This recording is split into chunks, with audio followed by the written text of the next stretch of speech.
অতিরিক্ত স্বামী ভক্ত মেয়েরা দুইটি বাধা তাদের জীবনে অনেক সময় পায়। যে মেয়েরা দেখবেন অতিরিক্ত স্বামী ভক্ত, স্বামী ছাড়া সে কিছু বুঝে না, এরাই অনেক সময় দুইটা বাধা পায়। এক নাম্বার হচ্ছে তার স্বামীর মাধ্যমে সে ধোঁকার শিকার হয়। স্বামী অন্য জায়গায় পরকীয়া করে, স্বামী তাকে গুরুত্ব দেয় না, তুচ্ছ তাচ্ছিল্য করে।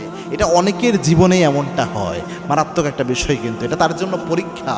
মনে রাখবেন, একজন নারীকেও আল্লাহ অনেকভাবে পরীক্ষা নেয়। প্রত্যেক উম্মতকে আল্লাহ পরীক্ষা নেয়, রসুলের প্রত্যেকটা উম্মতকে। আল্লাহ রাব্বুল আলামিন নিজে জানিয়েছেন, আম হাসিবতুম আন তাদখুলুল জান্নাহ, তোমরা কি ভেবেছো নাকি এমনি তোমরা জান্নাতে চলে যাবা?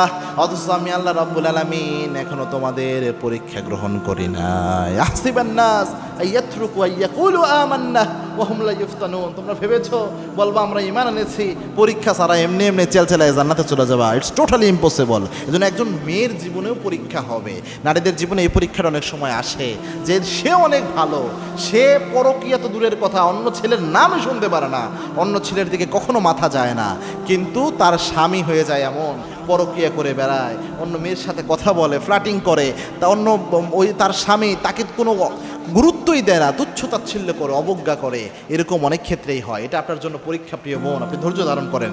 দুই নাম্বার হচ্ছে অনেক মেয়েদের জীবনে এমনটা হয় যে তার জীবনে রিজিকের ক্রাইসিস আসে।